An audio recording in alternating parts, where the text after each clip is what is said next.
ready? Are you ready? Are you ready? You meet in a tavern.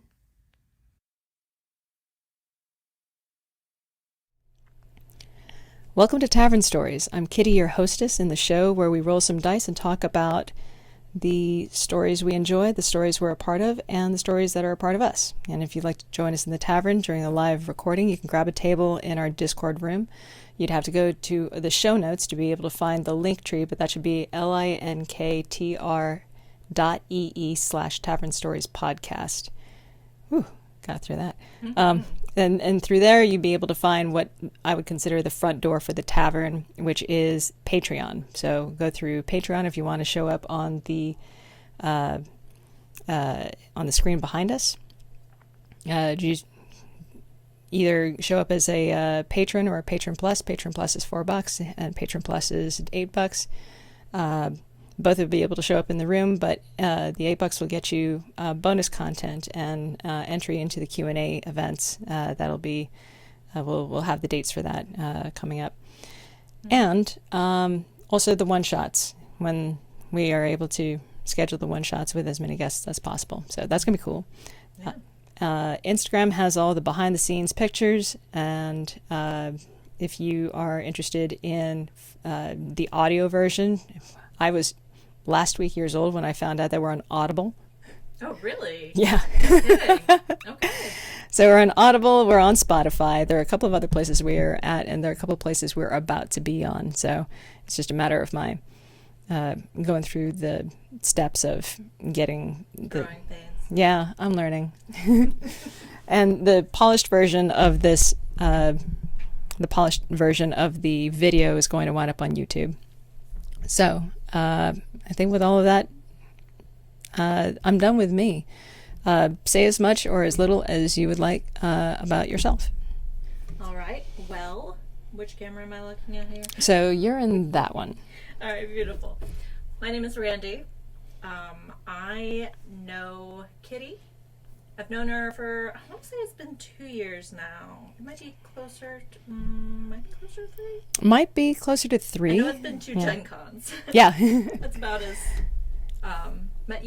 basically met through our husbands. Yes. Because my husband and I own a board game store, an analog gaming store. Not digital, so no video games, but they both are special kind of nerds. That's why we love them. So they really hit it off, so we started getting together as a couple, and lo and behold, Kitty and I got along real well. So we've had a lot of chats, and when she invited me to do this, I was actually really honored too. So I'm really excited to be doing this today.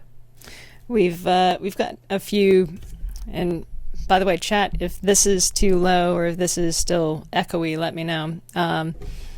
We found that we have an affinity for dice, different kinds of dice. Yes. Like we have like a crazy collection dragons. About dice, and then just role playing in general.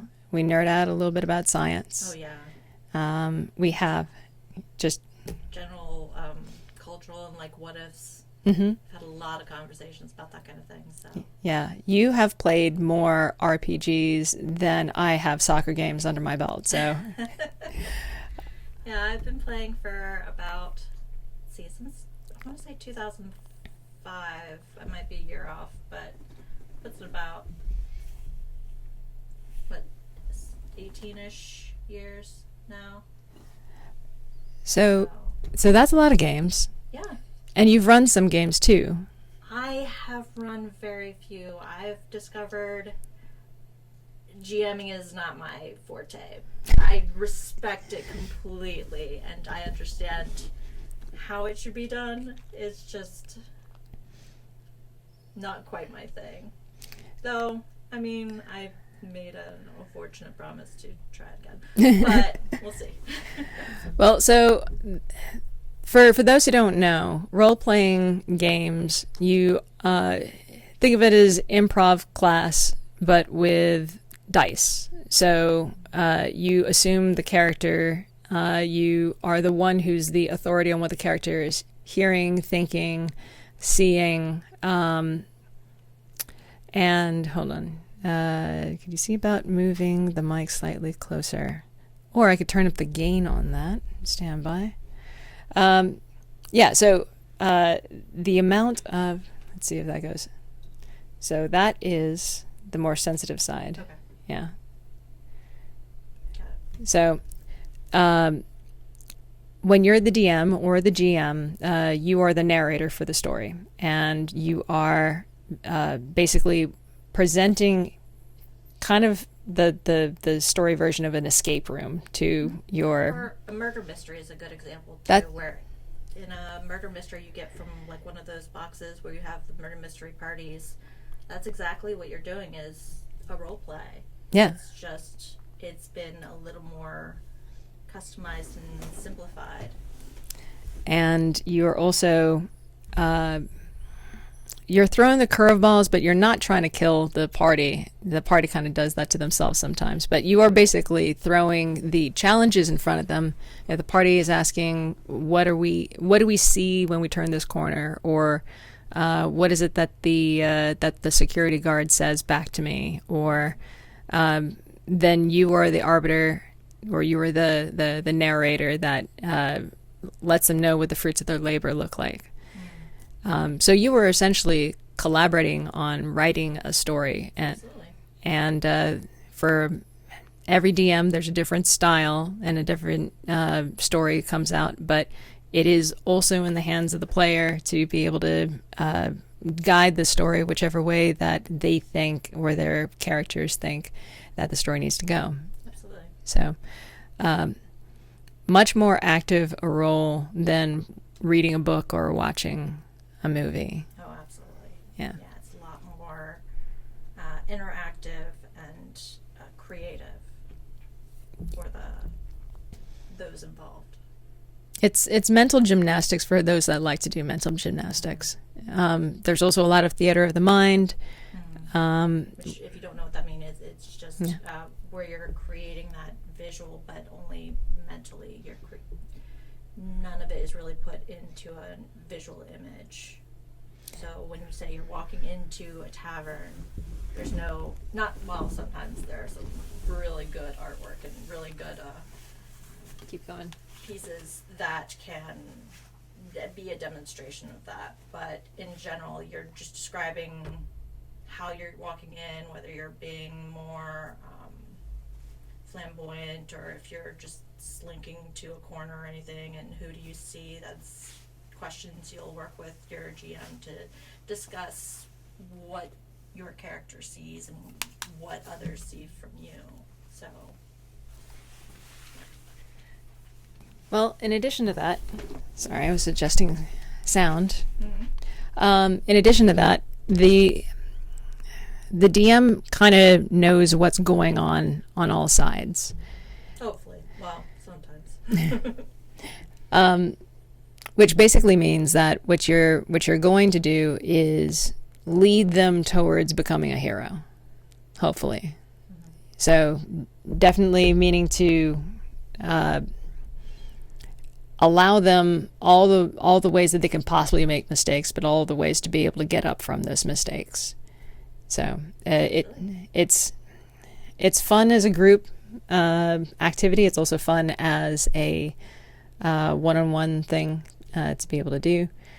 Yeah, there have been more game systems that have come out that have allowed for that kind of situation. It used to be pretty rare to be able to do that very successfully, but there, especially post-COVID, there's a lot more interest in that kind of thing where it's just the GM and a player, or even sometimes two people who are mostly players, and you just have an outside source that kind of helps to take them on that path. Yeah.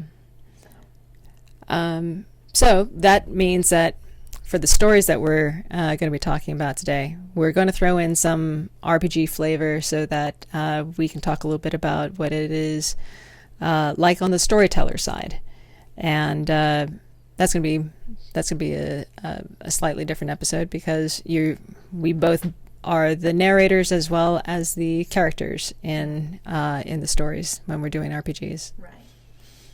So, let's go ahead and list out some hot takes and some stories. Okay. Let's start with some hot takes, let's go ahead with the topics. Okay. How many do you want to go with? Let's do 3 and 3. Three from you. 3? Yeah. Okay. Okay, I can do that. 4, 5, 6. Go ahead. The first one I have is Dungeons and Dragons in school. Or in schools. Okay. So what I mean by that is using Dungeons and Dragons to teach elementary age, middle school age, high school age kids, or even just get Dungeons and Dragons clubs and how they both may benefit and or in some ways could potentially deter individuals depending on what you do. So I thought that would be a good topic.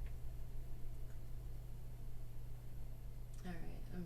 For those who are wondering, I'm still adjusting sound here. All right. That should be good.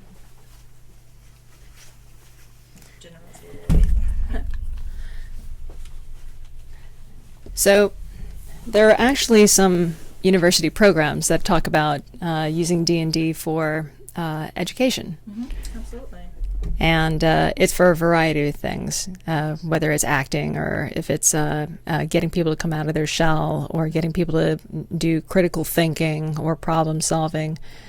Yeah. A lot of it is a lot of critical thinking, especially for younger kids, but for high school and even college age kids, it can definitely be used for helping with mental disabilities as well. Yeah. Help them overcome that kind of thing. So. There are even some specific ones that are for people with ADHD.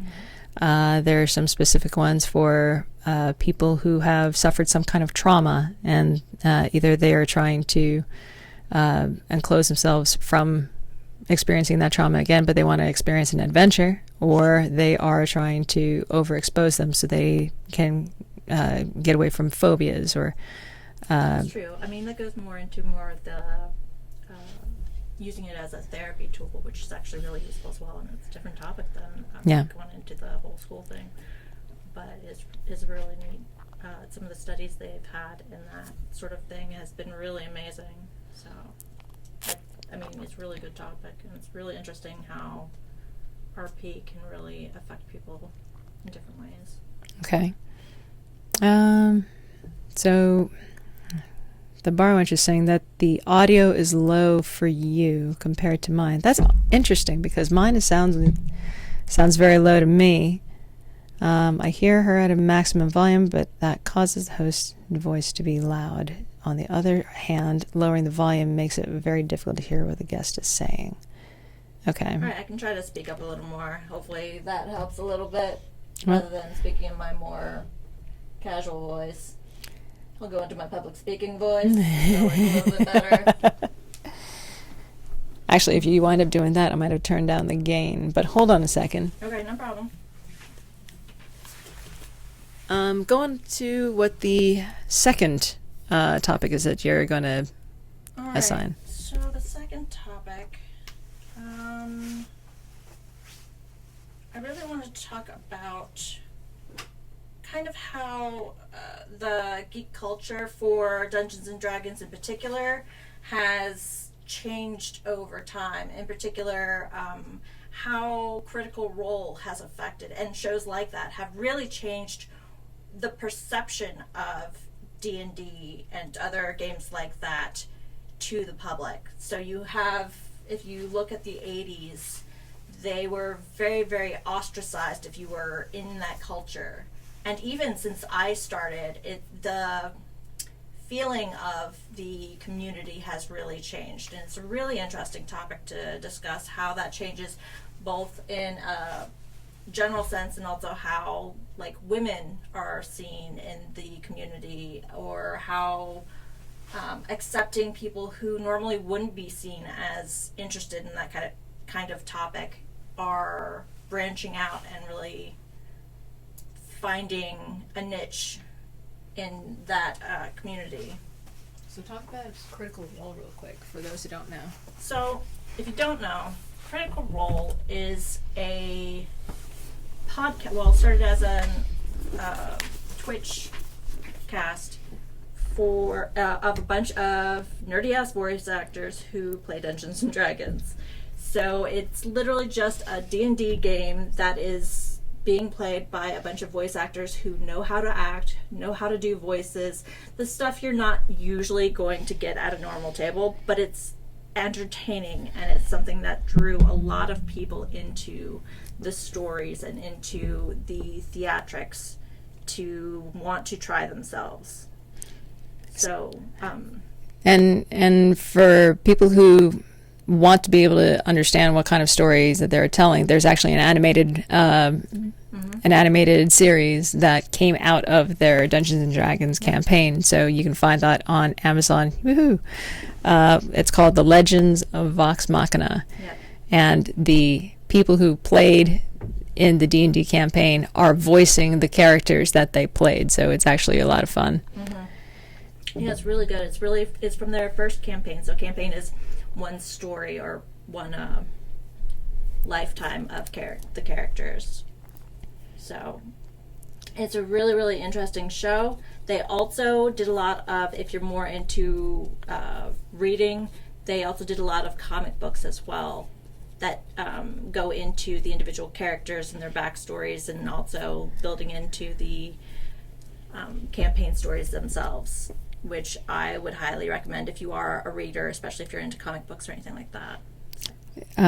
Just a huge gaggle of very talented voice actors, artists, animated or animators. They basically have the cream of the crop working on this. You have a lot of award-winning people in this. People who've worked on the new Teenage Mutant Ninja Turtles TV show, or not Mighty Ducks, DuckTales. A lot of people who have won awards for voice acting on major video games. So they're really talented people. And in addition to that, I kind of think that they have taught what the ideal is in terms of if you want to be able to play a Dungeons and Dragons game, this is what the top notch looks like. Yes. Which is probably what the subject is going to be expounded into when we roll on that. So I've got D&D in schools. Do I say the Critical Role effect or the Mercer effect? Critical. I think it's kind of the Mercer effect, but that's more about I'd say Critical Role effect, because Mercer is a little bit different. Yeah. Okay. I mean, I can talk about that too, and we might touch on that as well. So the third topic that you have. What do you have? I have. This is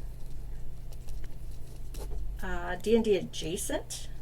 Okay. But it's something that I definitely have to deal with, and definitely in gaming in general, is the imposter syndrome. Okay.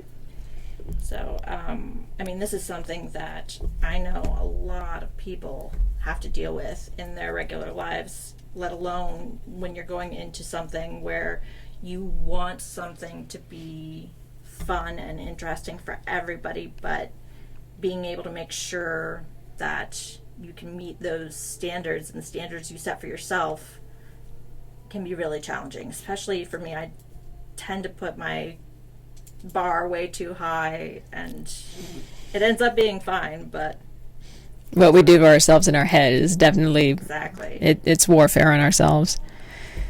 Let's see. Oops. Sounds. For my 1, 2, and 3, I've got that the name is actually from Harry Potter, but it is for RPGs. Of course, it's in your head. And if you recall, the line came from Dumbledore saying to Harry, when Harry says, "Is any of this real, or is it all in my head?" And Dumbledore says, "Of course, it's in your head, but it doesn't mean it's not real." So what I will what I will go into on that one has to do with a term that I heard having to do with when people play in RPGs, something called character bleed. And we'll discuss a little bit about character bleed and how playing a character and sort of losing or that fine line between what is fictional and made up versus what is really authentically you, where that happens. Okay. So, let's see. And then the next one that I have is I learned it from watching you. And that one's going to be about... Learned it from you, Dad. That one is on characters, fictional characters that help us grow, and what science there actually is behind some of that. I read an article that was on just some neuroscience behind identifying with characters and what the implications of that are, so I'll go into that a little bit. And then the last one is It All Began When. Okay. And It All Began When is basically the question that I ask myself whenever I listen to somebody talking about the backstory for the character they made up. Why the traumatic backstories? Always. Every time. Every single time. So, and Can't be helped. I grew up an orphan, or, you know, I watched my mother and father get killed in a raid on the farmhouse, or, you know, my dad was in politics and never paid attention to me, or my mom was a werewolf and she... Give all of them away. Yeah, come on. I mean, like, tropish as they are, there's quite... I'm not going to run out of bad backstories. That's fair. That's fair. So, okay, so for stories, what do you have for stories? All right. I created quite a list, but I think I narrowed it down to a few. Okay. First one is the Mercedes Thompson series. This book series, one of my favorite book series by an author called Patricia Briggs, which actually I just recently found out they just picked up the right. Amazon just picked up the rights to potentially do a TV series on it. Nice. So it might be the next True Blood. Awesome. Yeah. But it is a book series about this woman, Mercedes or Mercy, who is a auto mechanic in a world, it's modern day world where everything's like our world except for the fact that in the 1980s the Fae creatures came out in public as a real thing. So now they're out in the world, and that resulted in a lot of chaos, like you might suspect when you have these fictional stories and things that you always put as like bedtime stories have come to life. And so you see a lot of political changes and effects of that and how these Fae creatures are being treated in the public. At first, they're these super popular, making movies. They remake Peter Pan with real fairy and all that stuff, and a real flying boy, to and things like that. Very popular in cinematic fashion. But then you also have the other side where you have your everyday people, like your teachers and police officers and all that stuff, who come out as Fae, and now they're the oddballs out and they're being ostracized because people are afraid of them.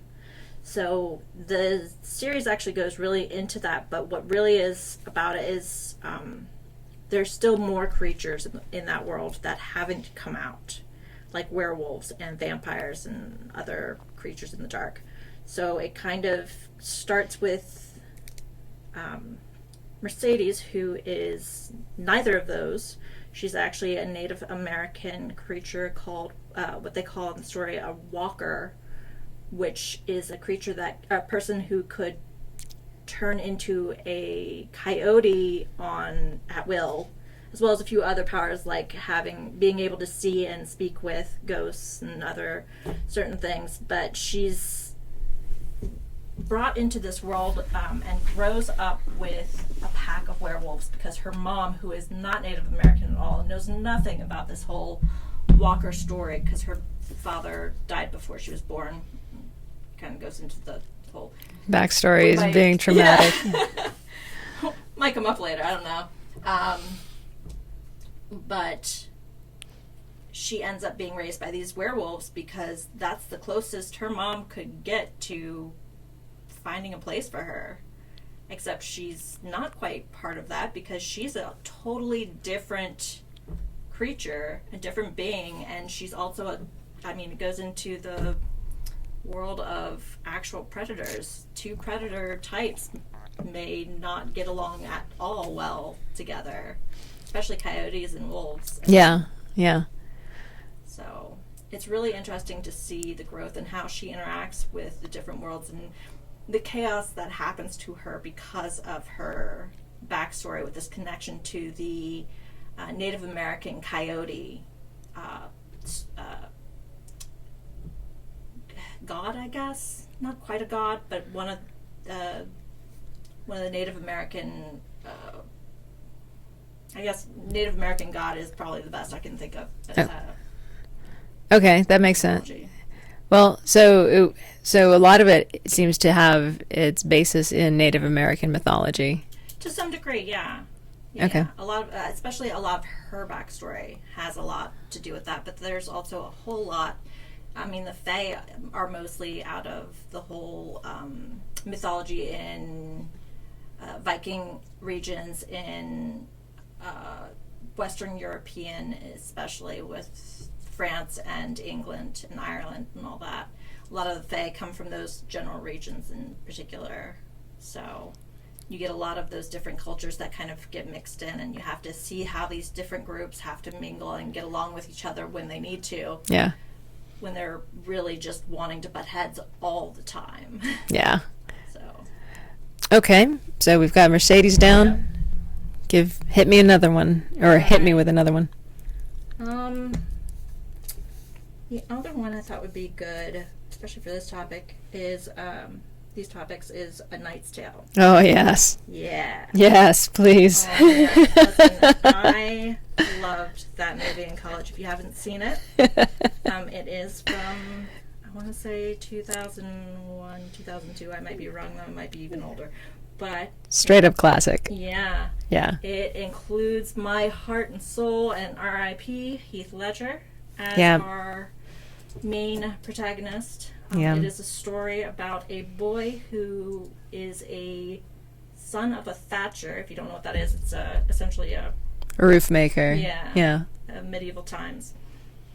And he watches these jousts and he insists he really wants to become a knight. So his father goes out of his way and gets him to be a squire for this one night. And he follows him along, and he's kind of a rundown knight. And early on, we see eventually the knight. Spoiler alert! But the knight dies. But in order to not go destitute, because they don't have that much money and they don't even know how necessarily they're going to get home, he wants to try to make his dream come true by pretending to be this knight. And it kind of carries on to show his growth into that role through the different jousts and the different learning about the actual society that he has only been on the outskirts of. And eventually you see where it ends up with what the outcome is from him being this deceptive behavior, even if it is in what he sees as a good, positive thing. Like he's trying to be more authentic to what he has in his heart, rather than what he is in the real world. So yeah, he's not doing it for the fame. He's doing it because of the moralities and the true Like, he believes he's the Yes. knight. Like, it's not Don Quixote. It's basically more that these are his ideals. This is what he wants to spend his life doing, and he thinks that it is worth it to lie about his identity and to forge his credentials and to have a team that will back him. Absolutely. But it is such a heartwarming story, and there's there are a lot of quotables. It has a very interesting soundtrack. Oh yes. Absolutely. And some very lovable characters. So yeah, some more on that later. Mm-hmm. So, Knight's Tale is down. Give me another one. Please. My third one. This one was one I was kind of going back and forth on a good couple of things.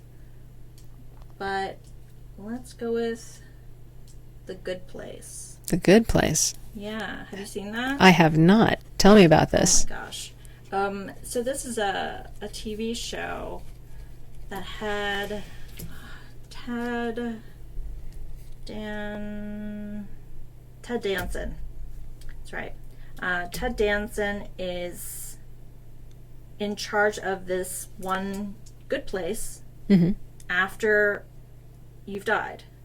So the four main characters have passed away, and they have been brought to this good place to live out their afterlife.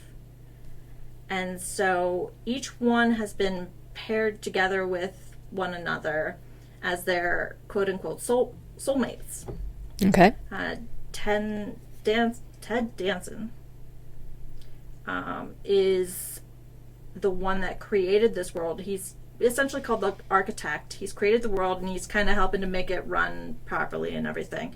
But the problem is the one character, I'm blanking on her name, but it's played by Kristen Bell. Okay. Who I love.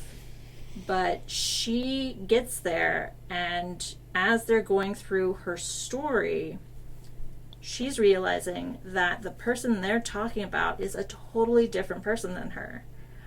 Somebody who, like, donated her time and did all of this research to help the poor and help save people in Africa and all this stuff, where she was kind of, well, a jerk. She was the type to be very selfish and do kind of terrible things when she was not terrible, but like borderline bratty kind of stuff. So she's trying to hide this so she can still stay in the good place, because obviously she doesn't want to go to the bad place. And it's an interesting story because you see how that affects that world and how they deal with those consequences as her actions kind of affect the world around her. Okay. And it's got some interesting twists and turns. Okay. So, yeah. So I heard that Kristen Bell's in there. Who else is in it? And where is it? Is it? If it's a movie, it's probably findable on Prime.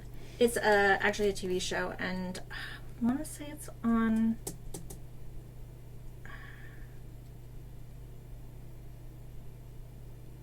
Oh, I should have looked this up beforehand. I want to say it's on Hulu, maybe, or it was. Okay. It might be on Amazon if it's not. I believe it was ABC before. So. Okay. As for who else, those are the two. I'm terrible with names, to be honest with you. I'm so much better at Kristen faces. Bell Yeah. and Ted Danson is about what I got for you. All right, that'll work. So.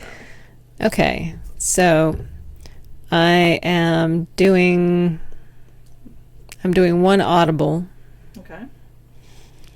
And the other two are a couple that I had been thinking about for a little while. One of them, because The Legends of Vox Machina comes from Critical Role and is already on Prime as an animated series, I'm interested in looking ahead to their next animated series, which is called The Mighty Nein, and that comes from Campaign 2. Now, because Mighty Nein has not dropped yet, has not hit Amazon yet, what I'll be talking about will be the actual campaign that you can find on Critical Role. Campaign 2 has a has a group of characters who are extremely broken in their own ways, but they have common objectives, they have mysteries they have to solve, they have adventures and bad guys and trials that they have to commonly share and get at, but they also have their personal traumatic backstories that they all have to pitch in together to try to resolve. So it is very cool watching all these dysfunctional family dynamics play out. So it is very different from Legends of Vox Machina. Oh yes, absolutely. Tonally very different. But I think that the storytelling in it was absolutely exquisite. Okay. In terms of you get to see from traumatic backstory to where they are in the present, trying to deal with themselves, trying to deal with each other, trying to deal with shit that's going on in the world that they're dealing with, but also how all of that bad stuff gets resolved. It's all very satisfying. There are lots of heartstrings that get pulled throughout. I, ugly cried a few times through, so no shame in that game. And I think when they turn it into an animated series, it's going to get a lot of people talking. Yeah, I think so. Yeah. I think it's going to be interesting to see how it's going to appeal to the people who have gotten interested through the Vox Machina series, given how different it is. Yeah. Because it doesn't have that same action-packed feel, but still has its own different benefits to it. So. There's a different depth to Mighty Nein for sure. Like you'll still have, for instance, in Mighty Nein there'll be some pirate stories. Oh, yeah. There'll be some palace intrigue. There'll be some fighting against monsters and beasts, but there is absolutely a very different kind of depth to these characters as they try to figure out who they are authentically, because they've all come to terms with the fact that they've bent themselves around a world that won't bend for them. So now they're going to figure out, what does it mean to be themselves?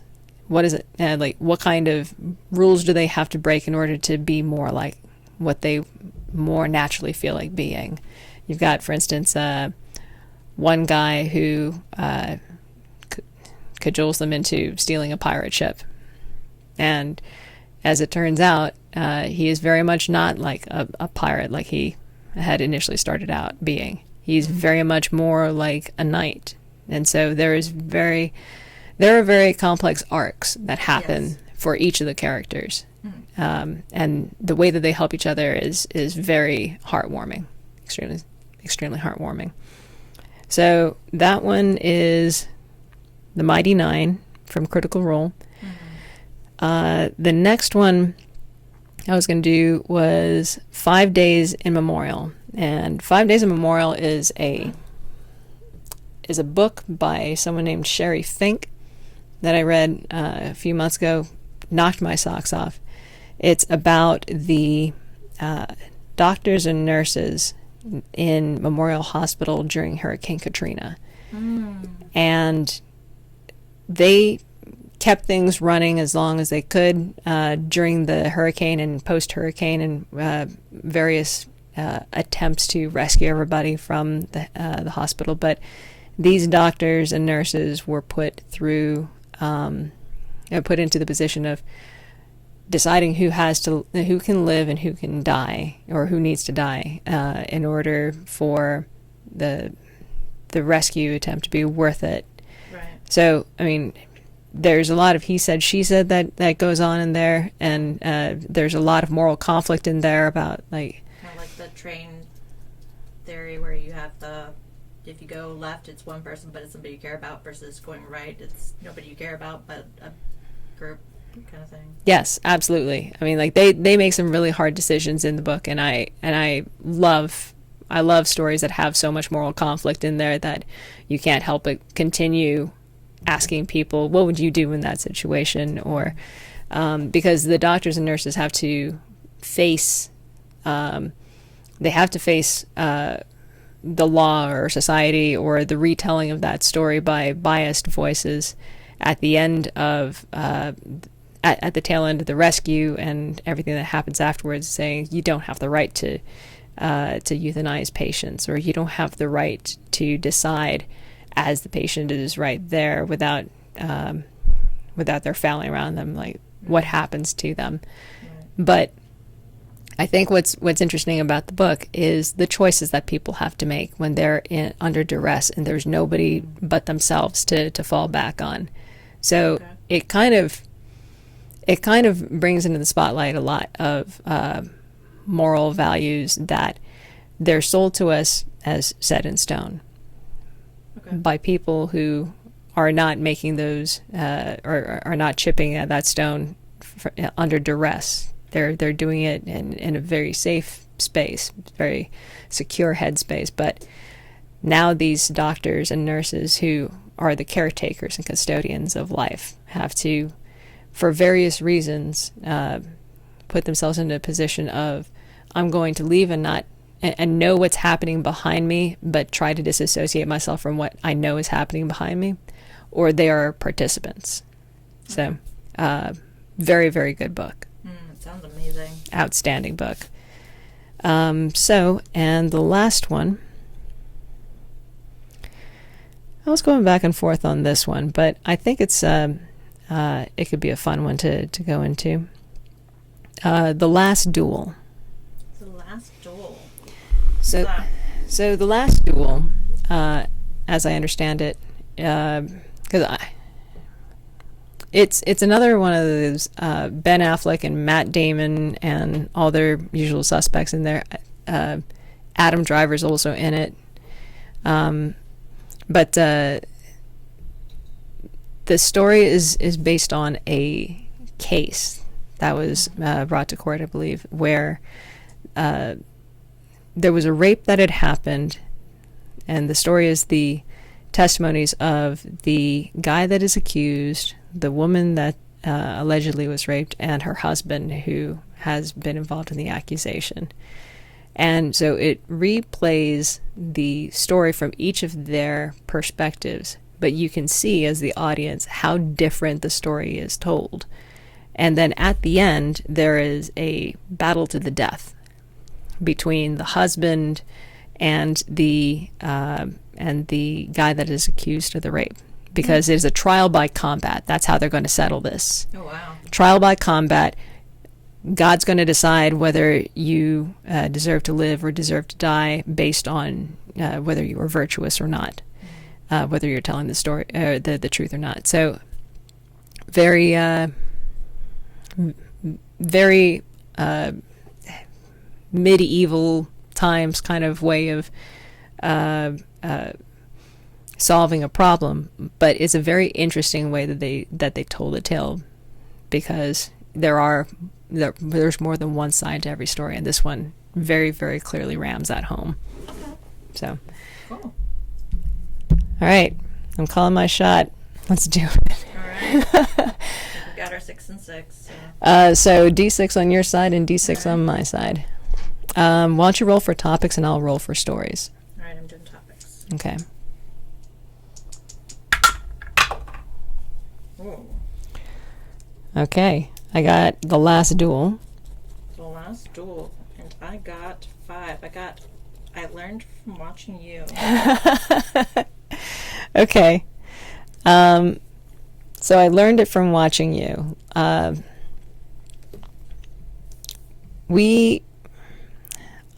will absolutely admit to this. I mourn harder for fictional characters than I do for real people. Yeah. I mean, except animals. Dogs, yeah. I can't. But yeah. Yeah.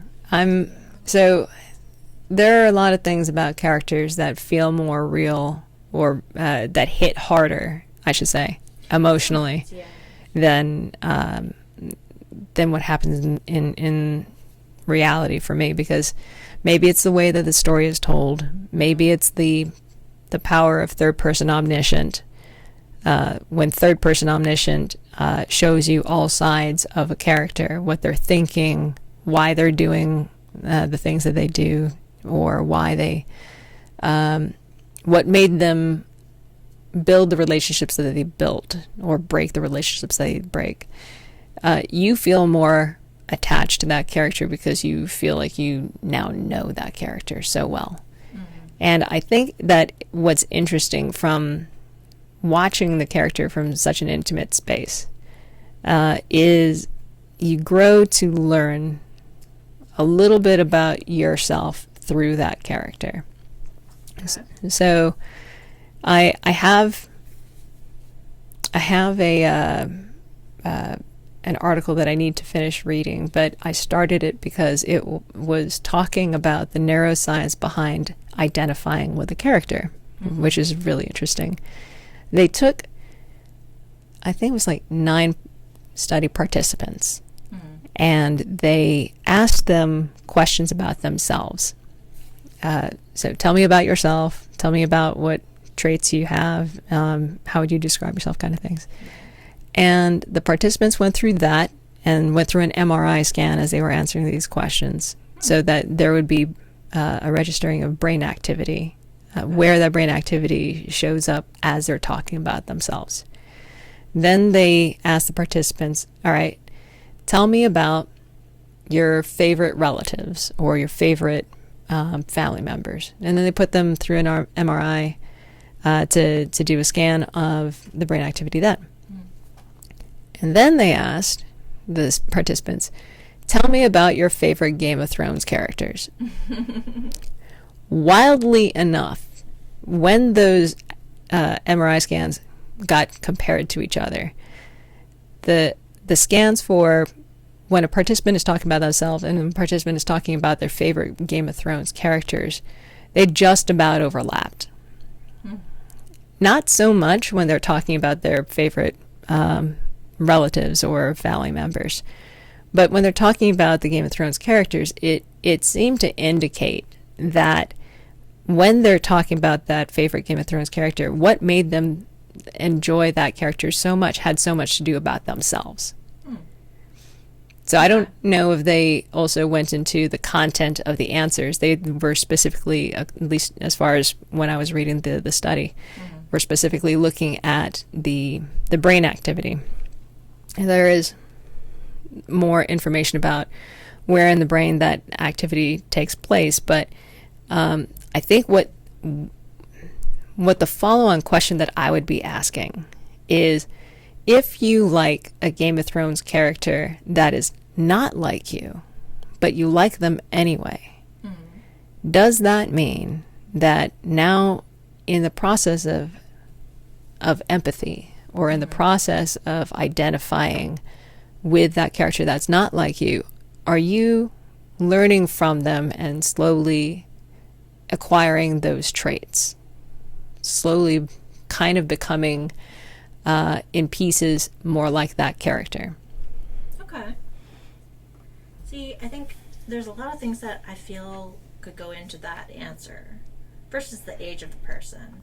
How young they might be and how easily influenced they might still be in building their personality. If you're talking about a teenager or preteen or something, they're going to be very, very easily molded. So those TV shows, I mean, obviously probably not that show, but other shows like Descendants, which is a Disney film about like villain, or a Disney movie rather, about villain children in the Disney world.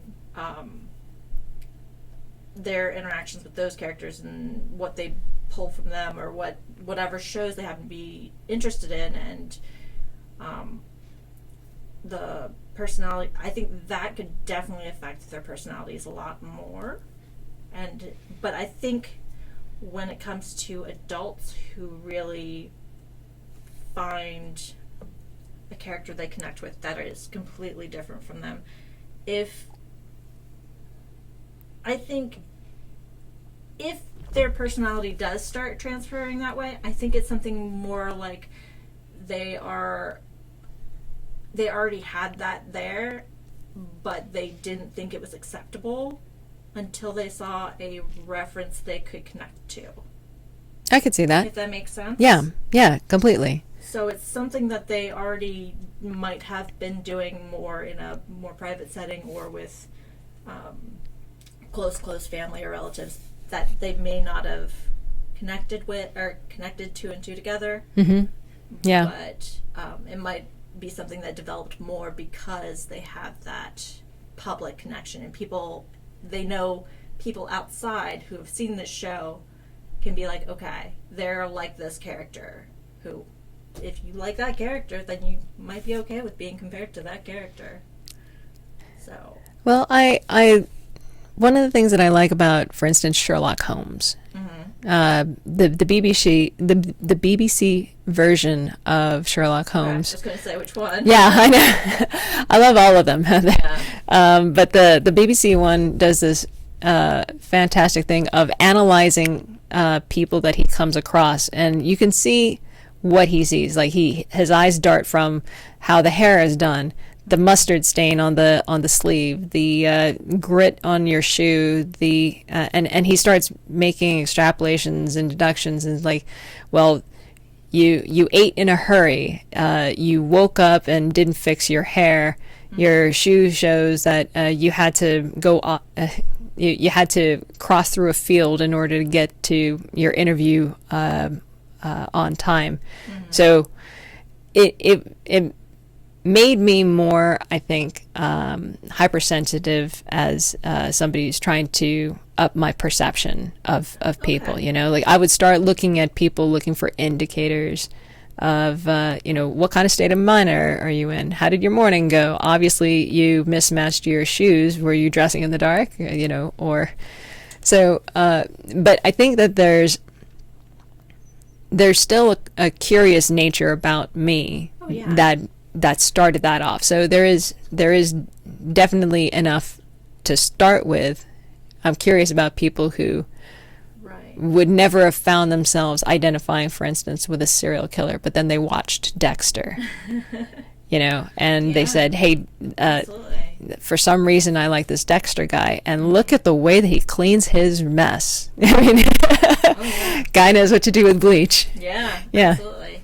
Going to your thing, that's an interesting, I agree, that's something that, but, sorry, let me get my words. Okay. Yeah. That is something that definitely a lot of people will grab onto a particular skill that they see a character doing and want to develop into that. But in my mind, that's a little different of a skill they're trying to develop versus a personality trait. Right. So like you were saying, you already have that curiosity and that interest in empathy and, well, not empathy for Sherlock Holmes, but that interest in observation and investigation, the world around you. Yeah. So being able to focus that into a specific skill just gives that personality trait you already have a place to spread and to really do something with. So that kind of makes sense with that. I wonder about in the beginning of Game of Thrones, I was not that interested in some characters, but then over the course of however many seasons that it, finally dawned on me, I liked, I'm going to out myself on this one. Cersei is interesting as a survivor. Okay. She's horrendous as a person. Yeah, she's a terrible person, but But by all rights, she should have died many times over in the show, and yet, or at the very least, been ostracized way earlier. Yeah, like so many things should have happened to her. But I think what's very interesting about her is that she had found ways to make enemies into allies at the times that it counted. Okay. And I think that did affect me in terms of making sure that, I guess to quote something Thomas Jefferson wrote, don't cut what can be untied. So not getting along with somebody doesn't mean that I got to burn that bridge. I may need to at some point exist coexist with that person in a way that is going to be beneficial, not just for me, but also for that other person. So looking for the right time to consider an enemy a potential ally. Something that was something that weirdly a fictional character made me start considering, because I'm a there's a very short list of people that I've got grudges against, and everybody else, more or less carte blanche. But when when someone has to convince me that someone I have, just this grudge against, I need to let up because it's not convenient or it's not serving me at that time, come at me with a really, really good argument on that one. Okay. But a character taught me that. Okay. Yeah. I'm sure people could have tried to teach me that, but it's something about watching a context where it happens, where it plays out. It becomes a metaphor. Yeah. I mean, it's nice because through these characters we see on TV and in movies, we get to see how these traits actually work in the society and how they can work for you. Like you were saying, how having that ability to separate those feelings of animosity for the good of both yourself and others can really help you grow and reach your goals by sacrificing maybe something you would rather have, like not having to deal with that person ever again. Yeah. So, yeah. The amount of investigation, I think, that goes into watching a character that is not like you in any way, shape, or form, and deciding, but why am I drawn to that character? There's definitely a lot of looking inward and saying, what does that mean about me? Okay. Yeah, I would agree with that. I think that's what can be so appealing, is that introspection involved with that sort of topic, like you said. So I think that's what makes a good show or a good game or anything like that really last a lot longer, if you have those really drawing characters, whether they be villains or heroes. I mean, otherwise, I have to point out that over your shoulder at the other table, talking about how we need to bring back trial by combat. That might be something that I wouldn't mind seeing in some cases, with regard to, like, if you're going to see somebody stick to their words or stick to their guns about the way that they're going to be, rather than be have the ability to evolve. Okay. Then I am more inclined to say people would want to evolve if they knew that it meant their life or a trial by combat. God, that one's a stretch. Thank you, M. Declan. That was trying to bring it back to the Last Duel. Well, yeah, that's fair. But on the real, with the Last Duel, there are two immovable forces. There was the accused and the accuser, and there is actually a very interpersonal reason why the two would not get along, and it has nothing to do with the rape. The rape was a segue into, It's kind of the last straw kind of thing. kind of, yeah. And in a story where that there are three different sides to this story and three different tellings of this story, it's very interesting trying to trace back, like, where could they have fixed this before it all went so wrong? Before it all, if they knew at the tail end of this that there would be trial by combat, would they have at least tried to go their separate ways. I mean, that's an option too. I'm not going to say that they could necessarily have sat down and just worked it all out. That's not men back in the day. Right. True. I mean, for a lot of people, that's not men today either. No offense. Declan over your shoulder says that he would challenge everyone to trial by combat. Maybe we shouldn't bring him back. Be a little judicious. You got one life. Yeah. Yeah. All right. So I'm gonna call this one closed. Let's do another roll. All right. All right. So I've got stories. You've got topics.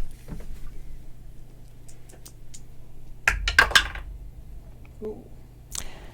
All right. So topic is imposter syndrome. now stories. I got a 6 again for the Last Duel. I'm gonna do a re-roll, and then whatever it winds up on. Okay. We're sticking with it. 3. The Good Place. Okay. That is interesting. Actually, that fits pretty well. Okay. So, open up about imposter syndrome. All right. So, imposter syndrome is essentially, we brought this up a little bit, but essentially feeling like you are faking it in a role that you are filling at the time, whether it be a job, whether you're like a manager at a facility, trying to make sure that you are keeping everything in line and everyone in line, and just not feeling like you're actually worth that. You're not doing a good job, or you're, for a lot of famous people have that very heavily when they feel like, everybody says how much they love what I've done, but I don't feel like I really did it enough. And that really comes down to it. When it comes to Dungeons and Dragons and other role plays, it's interesting because you're trying to create these characters that you are an imposter to. You are creating a character you're trying to pretend to be. And sometimes it helps with that imposter syndrome, but sometimes it makes it so much worse because you're still feeling like you're failing. What I mean by that is, like, if you're... I'm not a very... I mean, we've already talked about how quiet I am and my mic's been low. I'm not a very boisterous person, not very good with words necessarily, but I've tried to play a bard. Is a character class that you need to be able to be the face of the party and be charismatic, very charismatic and everything. And while it was really fun, like, that in and of itself was really a struggle. I always came back from that with feeling kind of like are we getting a lot of feedback, or? No, that's me. Oh, okay. Sorry. Did I put you back up to where you're supposed to be? Yeah, I'm fine. Okay. Good. What was I saying? Being a bard. Oh, And as you're saying that, I'm going to flip this. Oh, yes. So this is a 15-minute hourglass. We'll try to keep Well, more controlled. yeah. As I was saying, like, playing these characters, it does make you come out of those shells and try to force yourself to Experience or expose yourself to a new way of being. Right. Which is really useful and can help with other imposter syndrome situations outside of that, because you're realizing that even though in the game as a player I may not be good at this, I'm still succeeding as that character for what else is going on, I guess. So Kind of. that is absolutely the case. Like with at least with playing a violent character when you yourself are not violent, or playing a diplomatic character when you yourself don't have diplomacy skills. Right. it's I want to force myself into this role or this character context, but I wouldn't know what to do, and I don't have the instincts for if this were to happen. So I have no sense memory to draw from. I have no experience to draw from. Let's say if you developed a character for your one shot where you are a mega athlete. You can lift all the things. You can throw all the people. You can punch all the walls. And but you yourself are lithe and very not athletic. There isn't a sense, or there isn't a memory to draw from, or like a physical memory, I should say. But it's difficult to come off as intimidating. Right. It's difficult to come off as cocky when you're not. Right. So actually creating that character and making that character pop in the other people around the table's mind's eyes, so that they are seeing the same thing you're wanting them to see. But you don't feel like you're convincing enough. Yes, exactly. And I think it's 10 times worse for a GM. I mean, you'd be able to speak to that more than I am, because I'm not really much of GMing. I can do a little bit, but I mean, for GMs, you have so much going on, and I know so many GMs that are absolutely amazing. One of my best friends, been GMing longer than, I mean, he got me into D&D, and like, his DMing style is just absolutely, like, so talented, so easily going with the flow of things. Wow, yeah. I know, and that's something so admirable, but he struggles so much because one comment that might be bad can really just change things for him, make him feel like it's not good enough. Yeah, like when you're telling a story, it is, for all intents and purposes, it's a love letter. Oh, absolutely. When you're DMing, it is a love letter to your players. I made this for you. I hope that you enjoy this. I put my heart and soul into it. I've spent countless hours, countless days, late nights trying to put together something that you would genuinely enjoy, that you would just have fun with. It's a love letter.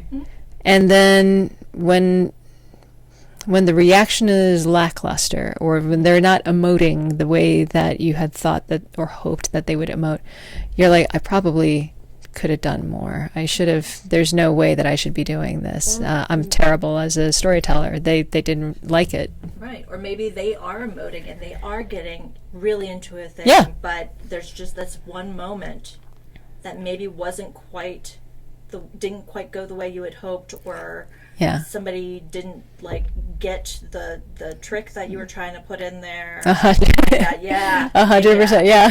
Absolutely. And so sometimes I feel like it goes to the imposter syndrome that ruins the whole rest of it sometimes. It's a hard hump to get over, yeah. Because you've got these goals for yourself that you've set that are like way up here. Yeah. When really, like, everybody else is like, all right, it's up here in reality, but you're seeing it as like here.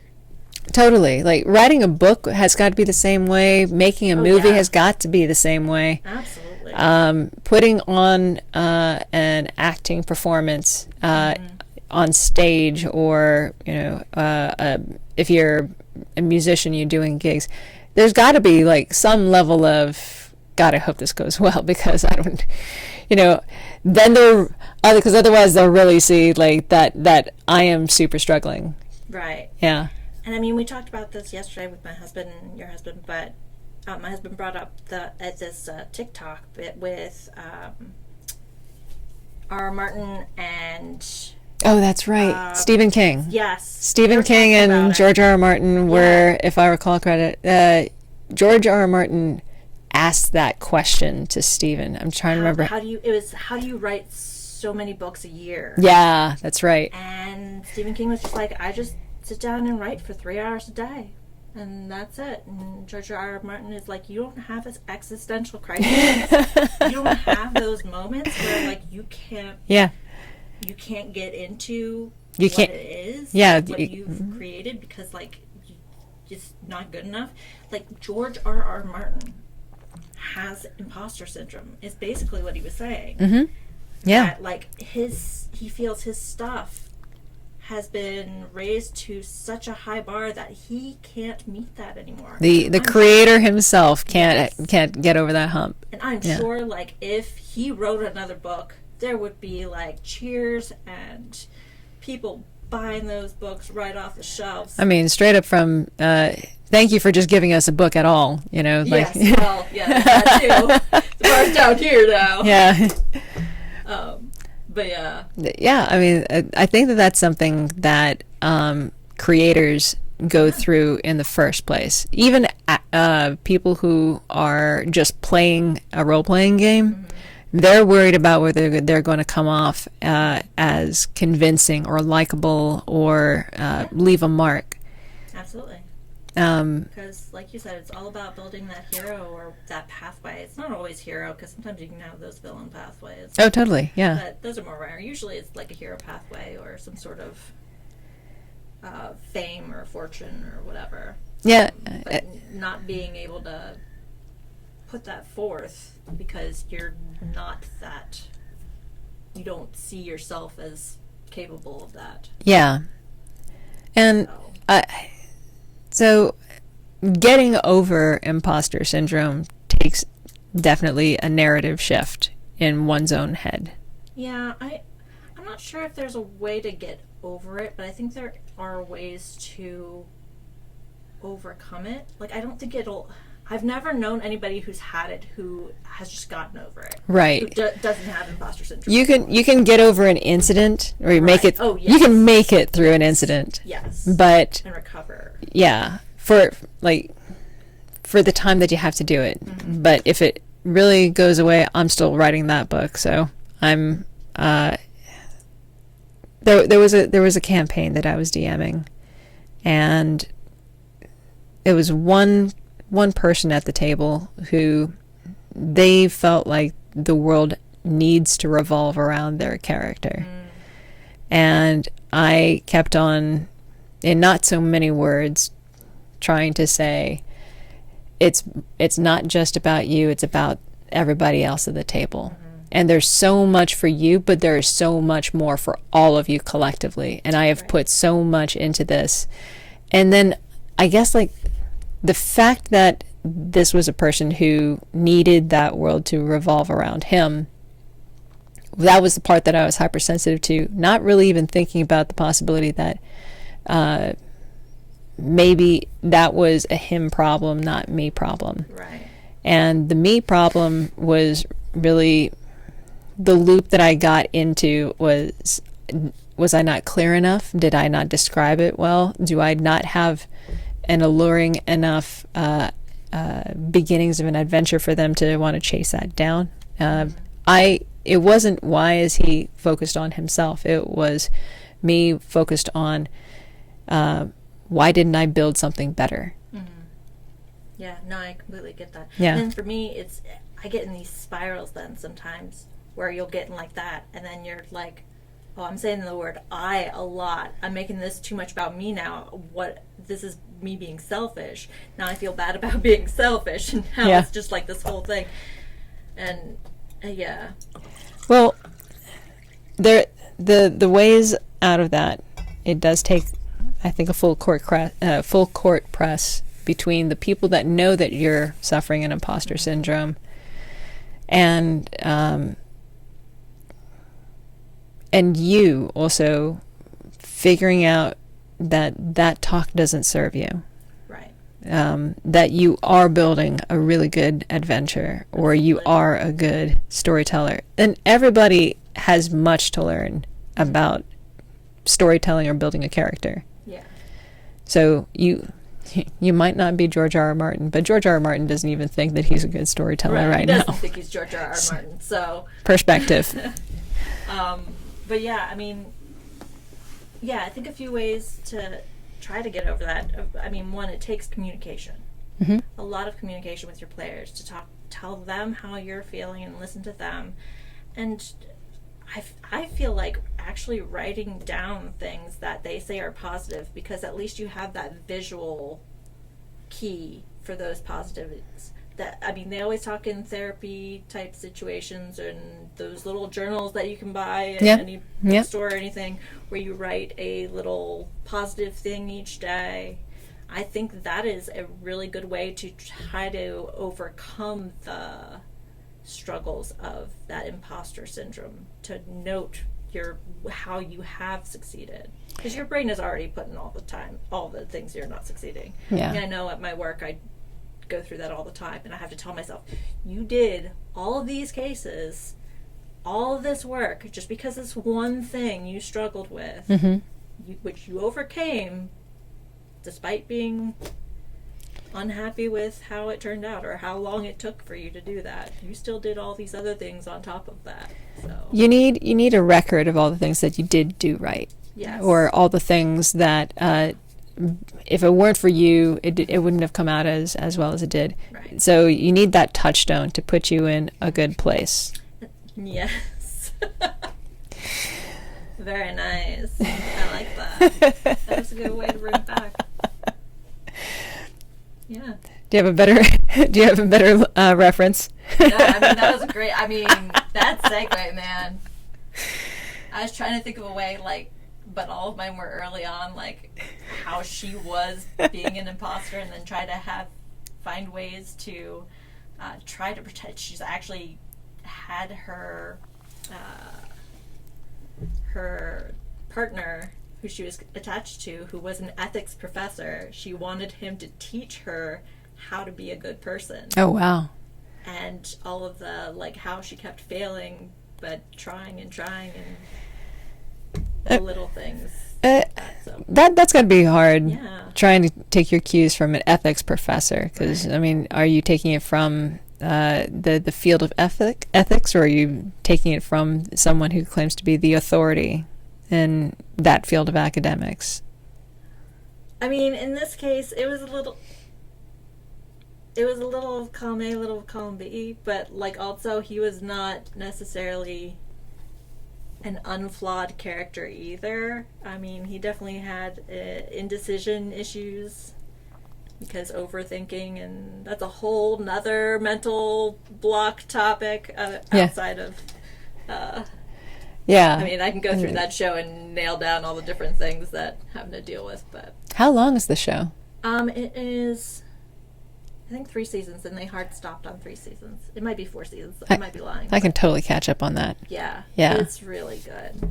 And I don't want to get too much into it, because there are some really cool twists. Okay. So, if anybody else watched it, watched it out there, I'd highly recommend it, but try not to spoil too much for the others. But it's really good, and it's really, really funny. I mean, you have, at points, she's trying to say curse words, but this is the good place, so in the good place we don't say curse words, so it comes out as fork and shirt. Oh, okay. Yeah. This is bullshirt. Yes. So it made for some very humorous conversations. I would consider this one closed. Yes, I would agree with you. That was a reach for me. Yeah, but I mean, it worked. Good. I'm glad, because I was about to develop a syndrome about that, or a complex about that. Because I was like, I'm trying to meander this towards the good place at some point. Yeah.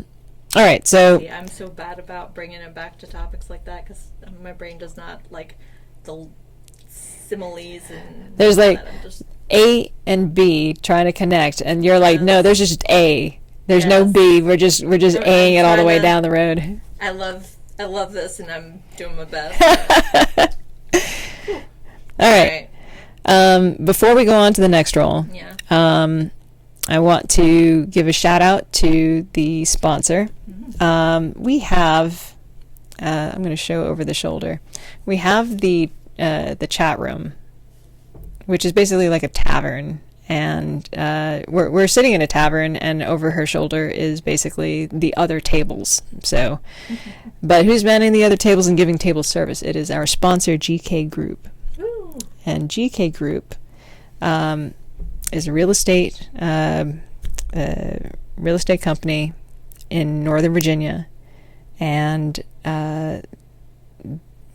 if you are interested in buying selling, investing, renting in a house or a property, or are interested in something called the Homes for Heroes program, which is a vet-friendly program.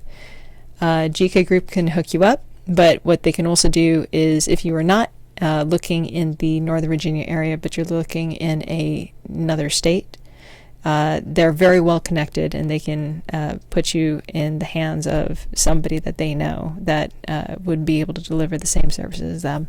That's really awesome. It actually really is. This is a very interesting time to be looking at property. Oh yeah. So one of the members of GK Group, who was on the show a few episodes ago, he is doing some really wild research on looking for that window, or that range where pricing your house is going to be beneficial, like the optimum window or range that you would be able to price and be able to get your house off the market like within a week. Yeah, because I'm sure it can be really tricky when it gets too overpriced. Super tricky, yeah. Pop that bubble and everything kind of tumbles. Yeah, and from everything that I've heard of people looking for houses in this area, strangely, there's a 30% uptick in the buying of new homes, not newly built homes, as opposed to homes that already exist and have been long standing.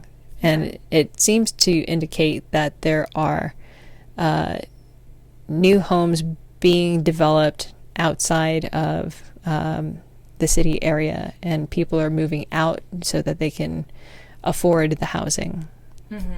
So there's a lot of that going on, which means that these are neighborhoods that don't yet have personalities, or don't yet have a reputation, or don't yet have an established community. So that's a totally different kind of audience that's looking for that. Yeah, definitely. But it's growing. Yeah, definitely. I mean, like you said, it's a lot of people trying to move out of the city, one for cost and two for just the opportunities are high for jobs and careers, but low for living space. So if you're interested in the group, you can go down to the show notes to find their link, or if you are listening, then look them up at gkgroupva.com and get in touch with them through there. Awesome. Yeah. So a little note about what you were drinking there. There's a buddy of ours at the workplace who's making some mead. And I know how you feel about mead. I do. You were the one that actually introduced me to what was the wolf one? That's our personal home. It's the wolf. Stop. Den. That's ours. That's awesome. Yeah, my husband brews too. That is cool. Yeah. All right. Well, I feel like we need to get these two to trade some notes. So we can have some good conversations. Yeah. The variety of flavors that GT's been coming out with. He's got a beer mead. He's got this one that we're having is the methylene mead, which is... It's got a very herbal with a little bit of hint of fruit. It's really nice. So good. It's very interesting for sure. A little bit drier mead, but that's not a bad thing at all. A little while ago, he made one that was an apple cider mead mix. And that was... Like an apple pie. Oh. Yeah. I was a fan. Yeah. Yeah. So... At some point, he'll be open for business, and we'll be able to give him the bigger plug. But yeah, I'm sure my husband would love to chat with him. My husband has no interest in doing another business, but I mean, he's really enjoyed brewing different meads. He uses a lot of vanilla mead, chocolate mead. What? Berries. Yeah, our base is just a basic vanilla mead, but it's so good. Your place must smell so good right now. I mean, he hasn't brewed in a while, but if you go in our basement, there are some bottles that have been aging for 8 years. Oh, wow. And I'm looking forward to opening it up. I bet you are, yeah. Seeing how it's aged. That's what I love about mead is you can keep it in that bottle just like wine. It can, as long as you take care of it, keep it in a nice, dark, cool, dry spot. That's Make sure awesome. those corks don't go bad. And you've got this meat that just smooths out to this beautiful, like almost cordial, like flavor Damn. and notes. Plus, it's good for you because honey is amazing. There's so many. Thing. What is it like? It's an antibacterial. Yeah. If it has microdoses of pollen in it, then you become slowly immune to. Yes, it can. Depending, if you get a local honeys, it can help you overcome a lot of your local allergies. Yeah. What stories are you? It's totally switching gears now. Yeah. What stories are you currently reading, watching, playing? Oh, let's see. Right now, my husband and I are playing some Baldur's Gate 3. Yes. I love it so much. Yes. We're not very far in because we got the PlayStation one, which only came out, maybe a month ago? Yeah, it was about a month ago. I know the computer one came out months ago, and funny story, I actually know one of the creators of the story writers for What? Baldur's Gate 3. Yeah. All right, tell me this one. He's a friend of ours from LARPing. Okay. My husband knows him a lot better than I do.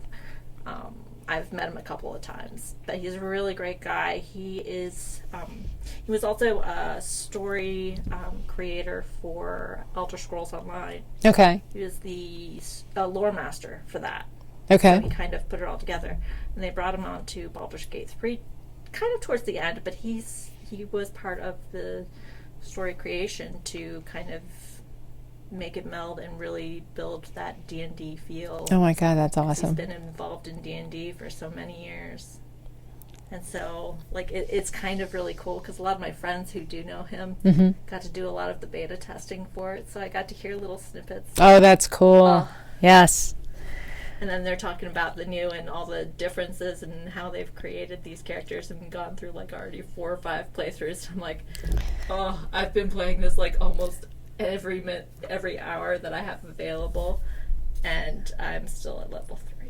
It is such a rich game, is my understanding. Like, oh, absolutely. Like for me, the richest game for just being able to wander around and experience the world that you've been put into is still Witcher 3. Okay. I haven't actually played that, but I've heard a lot of good things about that. It's a really good game. I would skip right over 1 and 2. You don't miss a thing. Just go right into 3, and the world that you can just walk around and interact with everybody and play a game within a game. Yeah, that's always fun. Yeah, I found out I have a gambling problem through The Witcher, so. Good to know. So, I mean, at least, I got that right, not takeaway. Taking you to the casinos. No, but I'll play Gwent anytime you want. Okay. A little bit of Red Dragon in. Oh, God, yes. Yes. Gambling, I'm in. You, by the way, last night introduced us to a really good game. Oh, yeah. For those who haven't played it before, can you expound on that? So the game is called Queen by Midnight, and it is essentially each player is playing a princess who is fighting for the crown. The Midnight Queen has passed, and in the rules of hierarchy for this world, the next queen has to be crowned by midnight of the next night. So this game, each person is playing a princess that's trying to become the queen. You have different skills and different abilities based on what your character's good at, and there's 3 different types of topics. You have brawlers, you have schemers, so your stealthy types, or your back alley diplomacy type stuff, and then you have your magicians. I forget what the actual thing is called, but you've got So each one has at least 2 of those that they're good at. Each of the princesses actually are very, very, though the artwork is very like gothic almost. Would you say? So there's a very interesting element to this that was the knock it out of the park element for me is that Yeah. it was Disney princesses Yes. that have been They're very loosely connected to Disney princesses. very loosely, like there's a Rapunzel, there's a Snow White, there's a Cinderella. I forget what the other ones were. We have Belle, Sleeping Beauty. That's right. Sleeping Beauty. Like, in the artwork, I would never, ever look at that picture and be like, oh, yeah, that's Sleeping Beauty. That's the thing, is that, like, it wasn't until you Right. told me that these were loosely based on Disney Yes. princesses that I was like, oh, get out. This is like, The you basically, like, pictures after corrupted you them. Put it together. Yes. And, like, you... It's corrupted Disney princesses. Yeah. Yeah.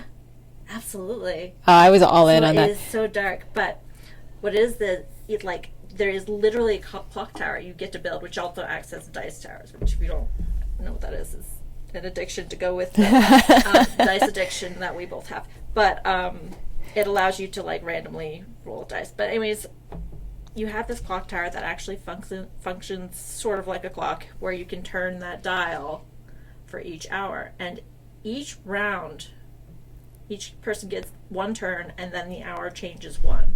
And something else might happen. Some sort of change. Different cards come out. Different things are given to the players. Where, and then there's this kind of build-up of intensity I do. as you get through. There's a phase in there where you get to impromptu make an inspiring speech for why Yes. somebody should join forces with me, Right. and this, that, and the other. So Because princesses can get knocked out, like physically knocked out, like dead, yeah, technically. But you can still technically win by supporting another princess. your speech was actually really good. you. I thought appreciate I came out with an okay speech. You did good.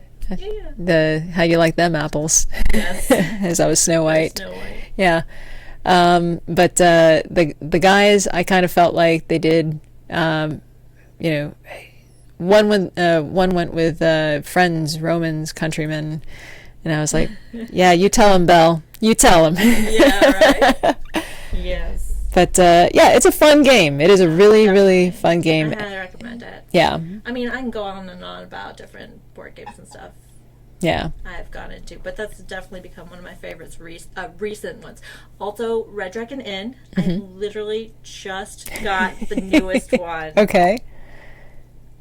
today in the mail. Oh wow. Yes. Okay. 9 has come out. This game is one of my obsessions.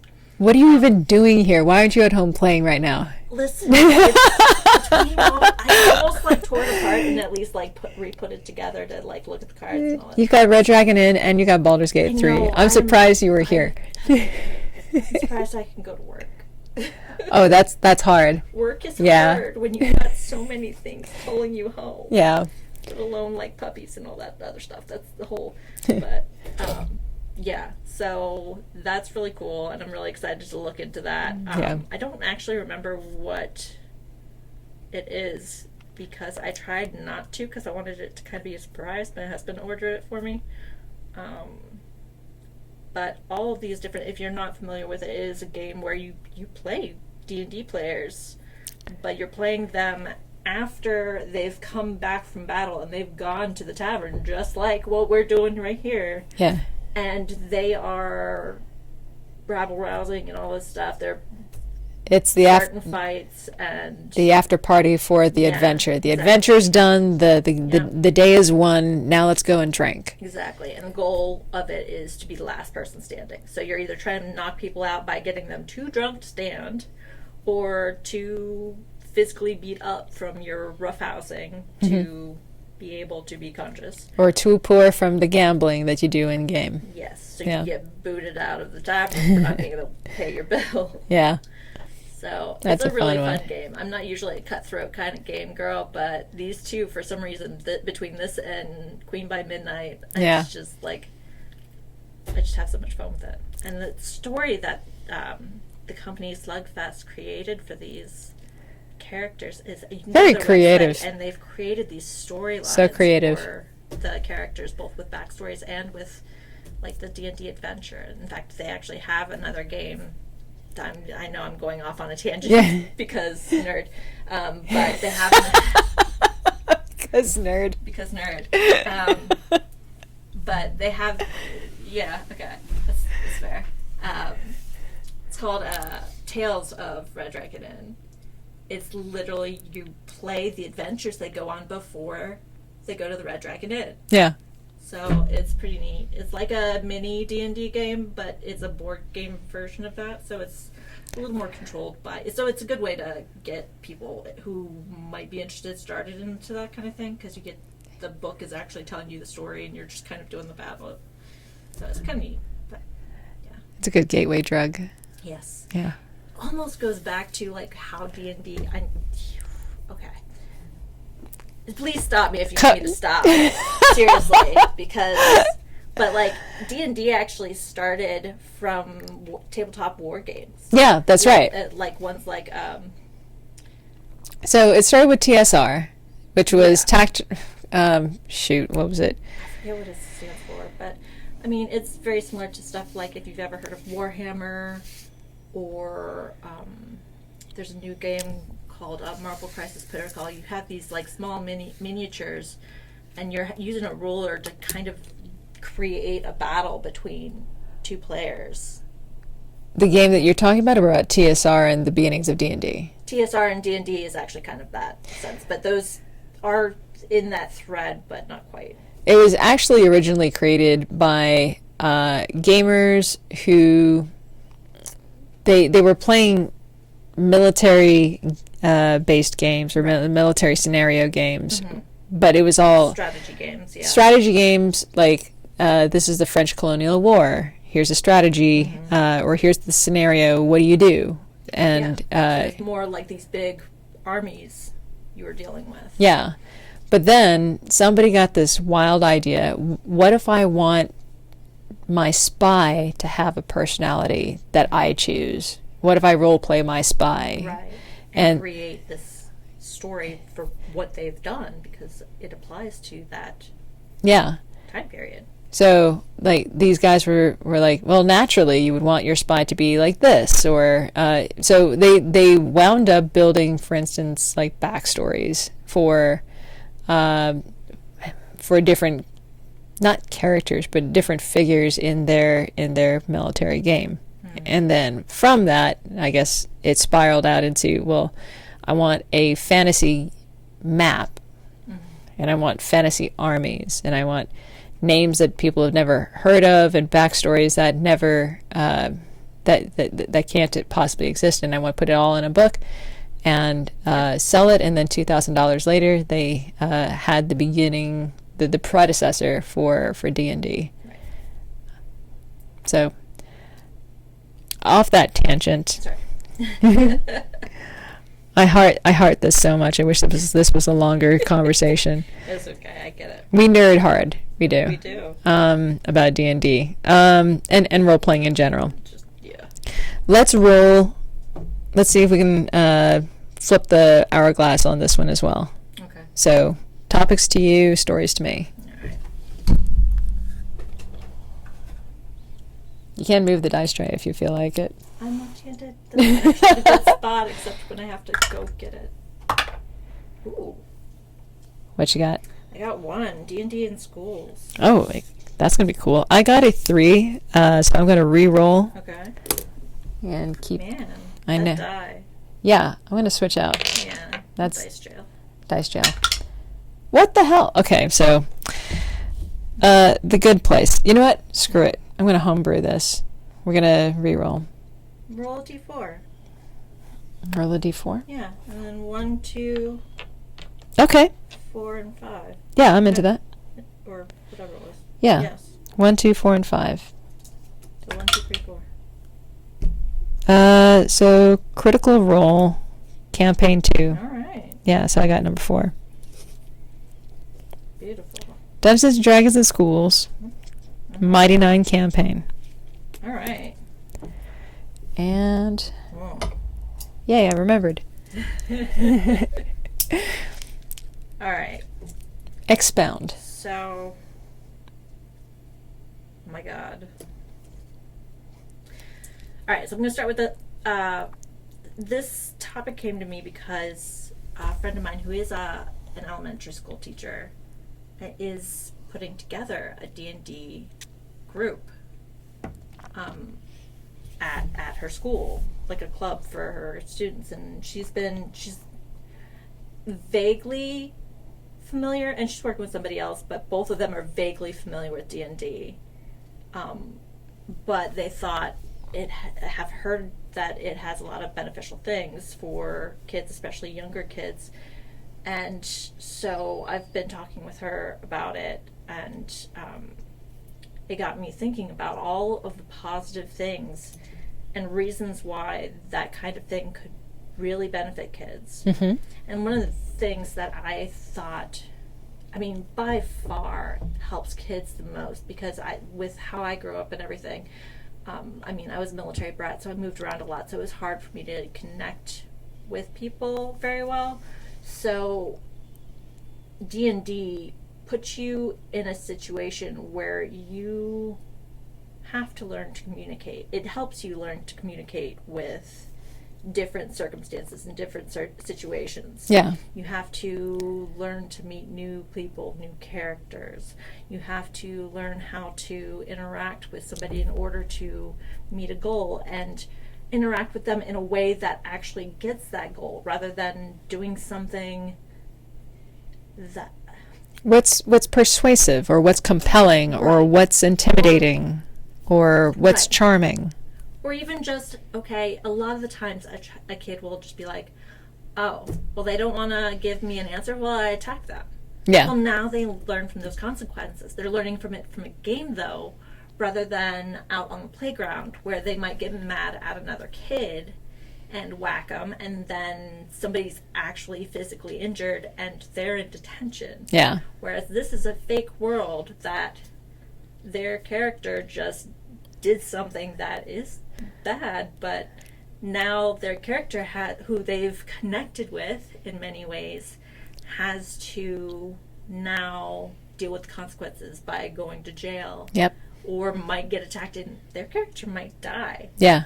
So it's not consequences to them personally, physically, but it's a consequence that they have to learn, okay, this is what could happen in potential real life if I don't learn these skills to help assuage and communicate with people.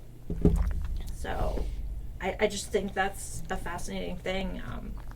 And I mean, that's just one thing among others, but I think that's my favorite benefit. But another one is math. You're learning math. You're learning map reading. You're learning how to put things together with what few pieces that you have. So you're learning how to be resourceful. You're learning social skills. Yeah. You're learning how to deal with yourself. Like if you, for instance, are somebody who does poorly with failure. I mean, with D&D, you fail so much. So much failing. Listen, back to Baldur's Gate, I've rolled so many ones. You know, out of all the things, like on a 20-sided die, you have 5% chance of landing on any one of those sides. And how is it possible that you get so many ones or so many 20s? No. It's like that 5%. Yes. And like, it's a number, but like to me, it feels like this, right? Yes. And it's another thing, like kids in older, like in high school, you definitely won't want to do this with elementary school, but there have been studies on looking at the statistics of dice rolling and how it affects games, and how the dice may be, like the different types of die may affect how it is based on how well they roll. There's been whole papers and studies written on this. I went to a presentation at Gen Con one year that was about this topic, and he said he rolled this one guy himself rolled 300, I think it was 300 different dice 100 times. Oh God. Manually, just to try to get the numbers and see how each of the different types of dice, you know, plastics, metals, resin, whatever. there's so many. But anyways, how Yeah. they're different affected, and having that be something that they could get interested in math just to see how it applies to their real world, or something they enjoy Yeah. too. Then you have other things like trying to strategize and problem solving it. I mean, really, problem solving. Kids say, "Oh, I'm never gonna use any of this knowledge in this class, so why am I even bothering?" Well, it's not necessarily just about the knowledge you're getting, but how you're having to use that to get through that class. Yeah. How you're having to develop the skills to be able to understand it and take it in and apply it. Like learning how to work together in order to rob a bank. Yes. Like surprisingly has been very useful, and I don't mean in terms of robbing banks, folks. But knowing what people's strengths and weaknesses are, so that you would be able to find a way to optimize the plan so that everyone's strengths and weaknesses are accounted for, Right. and you come out with a positive income, or not positive income, positive outcome. Sorry, words. They're hard. They are. Thank you. But things like, like we're going to do a rescue mission, and then figuring out which of us is going to scope out who's going to case the joint. Mm-hmm. How are we going to do it? Mm-hmm. Who are we going to ask about who works in there? How do we get in there looking like one of the people that work in there? Mm-hmm. How do we know what the inside's going to look like? How are we going to find out which room our friend or our target is in? What's our egress? What's our, how are we going to get out? Mm-hmm. I mean, this is a complex mission that, kids can come up with. Oh, yeah. Which is wild, watching kids come up with, I mean, like they're sitting around and they're like, what, like 12? Mm-hmm. But they're coming up with some great plans. It's like, Yeah, oh, no. it's really fascinating to Yeah. watch kids go. I mean, some of the best stories I've seen have been from kids' creativity. Well, and then watching some TikToks where kids are about to go on a diplomatic mission, and they come across like a band of, I don't know, evil sorcerers, and they have to negotiate their way through or around this area. So I mean, like bunch of high schoolers who speak better than some adults do. Yeah. I mean, coming up with these, like they're suddenly a great orator at the table, and just manage to be more cinematic than some movies, some screenwriters allow. So I think it's interesting if you give kids a shot at acting the adult role, that they could really surprise you. Yeah, it really is also, I mean, going to that, it's interesting to see, like, what path they'll take sometimes. Yeah. Sometimes you expect them, okay, they're going to take the more, like, bloodthirsty path because... Murder hobos. I mean, that's such a trope thing, like, just wanting to just wipe out the whole goblin party because they're the evil ones. And that's something common with adults, but you look at a lot of the kids ones, some of the things they can learn from that is like, okay, it's not always what it looks like either. They may not be evil, they're just look different than you. So Right. A lot of the times I've seen a lot of kids groups be like, okay, let's not fight them. Let's go talk to them and let's go befriend them. Yeah. Or animals. My favorite is when they see wild animals, and like the first thing a lot of people do is attack it, especially with like this video game thing. I hate that trope is where the wolves and stuff attack you, and I can go into a thing about that, but that's a different story. Story. But they often will decide to befriend it and make allies over enemies. It goes back to what I was saying about like trying to not hardcore think that all your enemies can only be enemies. Exactly. Absolutely. That's 100% it. Going back to like the first story we did today. So, it's just so much kids can learn from stuff like this, and so much they can develop for them about themselves. So it can get super complex, the kind of things that that kids can learn from D&D. If you look at one of the arcs that was going on in the Mighty Nein, and for folks who haven't seen it, there is the one that I'm referring to is there is a wizard and a rogue. The rogue is married and has a kid, and keeps on leaving the spouse and the kid at home so that she can go and do these daring adventures. Yes, because she really feels like she can't leave her party behind, or she's her own. She feels responsible for them as much as she feels responsible for her family. She's a little bit also a bit of an adrenaline junkie. Well, yeah, there's that too. Yeah. So. And endangering her family is not, endangering her husband and her son is not in her interest. She wants to continually come back and take care of the husband and the son. But she keeps on hanging out with this wizard, and it's not for like a sexual reason or anything like that whatsoever. She feels very mother hen about the wizard. She also feels very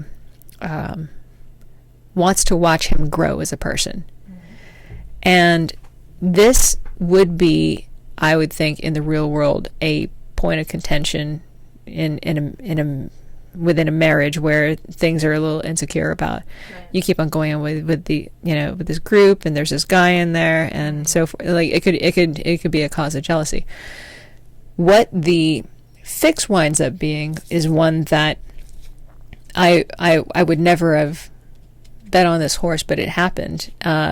She winds up finding a way to co-parent between the wizard and her husband, this kid that keeps watching his mom go away and come back with these great stories where she shot this thing and she blew up this thing and she saved the day in this way and stole this thing. And so this kid is now, I want to be like mom.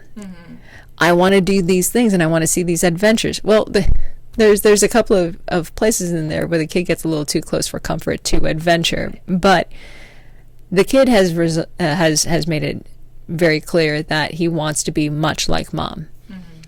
So there comes a time when the wizard starts coming in and sort of acting as the possible other parent. Yeah. But not in a territorial way whatsoever. It's just someone needs to watch out for this kid while he's with us. Right.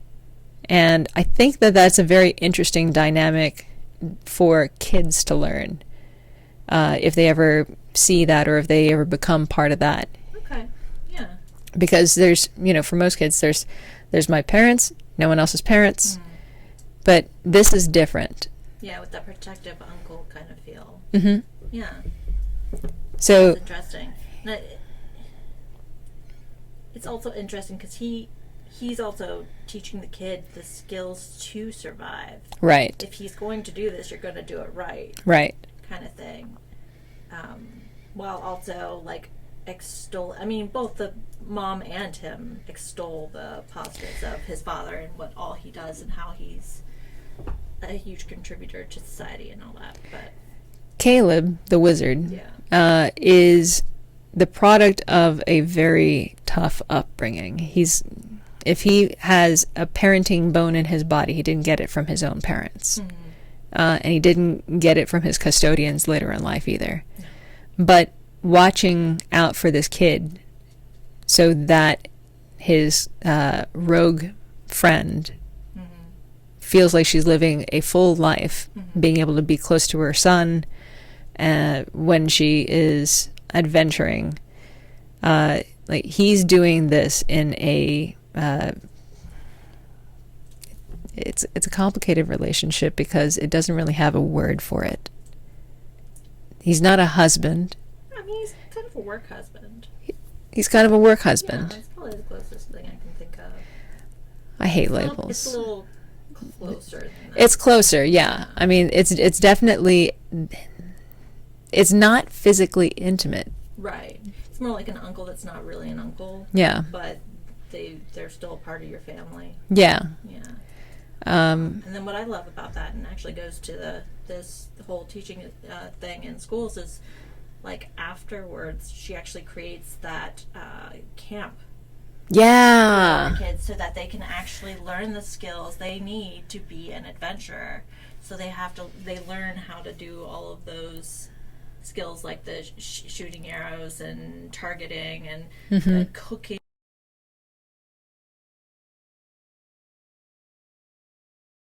All right. So it looks like we're back after some technical difficulties. We right. dropped into a pocket dimension and then had a little adventure, played some D&D, and then we just came back. So Toss the bag of holding into the black hole or the portable hole and cause so chaos. dangerous. I know, right? I just, so you know, much fun. that seemed like a good idea at the don't do that, time. kids. That would be terrible. Yeah. Yeah. Yeah. We're just never going to get that bag back.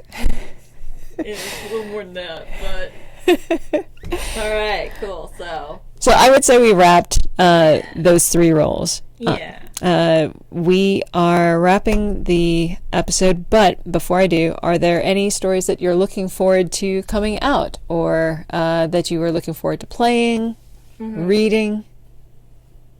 I mean, like I said, there is RDI sitting on my table right now, but some big ones that I'm really Loki.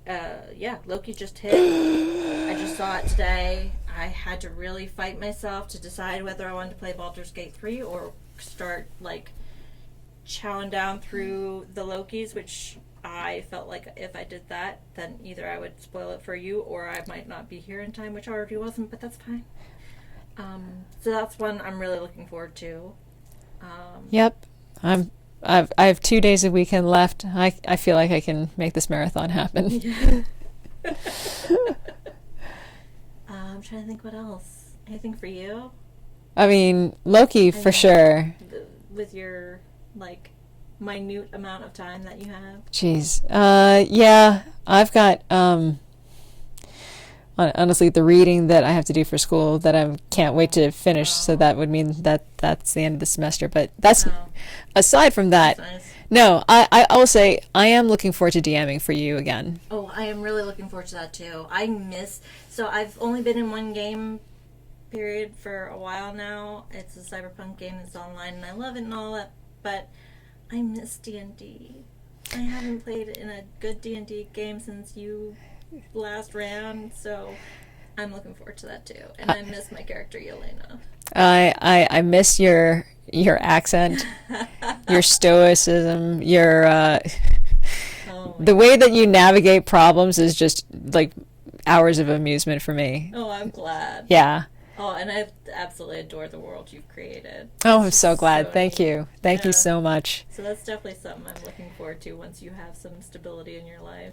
I will say this. Until next semester when I start teaching. Oh, what are you teaching? Oh, I teach every spring. I teach a grad school class in forensic science, in forensic chemistry. I am so fucking impressed. That's awesome. Yeah, shut up.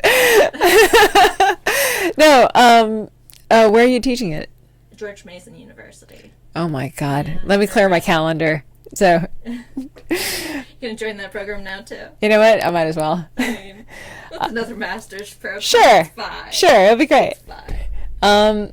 Okay, so I think for me, I am looking forward to doing one-shots for this podcast. Yeah, I think that'll be a lot of fun. Getting guests together and watching the choices that people make. It's going to be in the world that I built. Oh, nice. So Okay. you already have a leg up on some people. So Okay. yeah. I can play dub though. It's fine. Well, no, I think the fact that you've got a little earlier exposure kind of puts you in an advantageous, slightly leadership position. Well, no. Okay. At least It's fine. I can do this. So when the one shot happens or it gets scheduled, I would love for you to be there. Yeah, absolutely. Always. You plan on making characters yourself, or Everyone gets to make their own character. Okay. Because I want to see what choices you all make. All right. Yeah. Okay. Dangerous Yeah. stuff here. Oh, Ooh. yeah. I'm looking It'll be forward fun. to.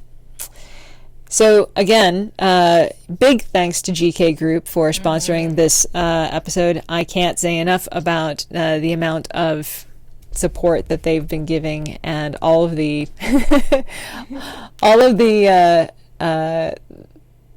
the guidance that I've been getting, both in terms of like, hey, can I hear you? Is the video on? But also the scheduling and just all around being very supportive people. That That's awesome. just wonderful people. And smart. I've got a lot to learn. But in addition to that, I am possibly taking next weekend off. There won't be a stream next weekend because I'm running the Tough Mudder on Saturday, and I am going to come back broken and wanting to recover and catch up on schoolwork on Sunday. So I'm not gonna want to catch up on schoolwork. Let's be real. I'm going to want to sit down and watch some Loki and do some self-soothing like this. So I'm probably going to do a little bit of column A, a little bit of column B, but the next time we'll be back up will likely be October 21, which following that episode, I hope to have a Halloween episode that would be strictly horror stories, and I want this to happen. I don't know who I'm going to get. You're welcome to come with. But it's going to be horror stories. Yeah, I mean, I do love me some Halloween. Sweet. I'll send the guests some interest. Costumes? Yeah, Yes. yeah. But of course, makeup, costumes, the shebang. Because we got to meet in a tavern, and Ooh, fair. and it'll either be a one shot or like a full on just conversation episode. Cool. So, all right, guys. Thank you for putting up with the amount of technical difficulties that we've been having, and thank you for rolling with us, sticking with the D&D conversation. And we will see you again soon. If you want to check out some more of stuff having to do with how the intro video was made, that's going to go up on the Instagram very shortly, and you'll be able to get to that through the link tree. That's linktr.ee/Tavern Stories Podcast. And that will also have the links for the Patreon and the Discord and the whole thing. But catch us on Spotify. Apparently catch us on Audible as well. So cool. And YouTube's going to have the polished version of this video up. Once I can Figure out how to edit it. Jeez. Wish me luck. You All got right. this. I do. All right, guys. Thank you so much. And Thank you. come back to the tavern with more stories. Bye.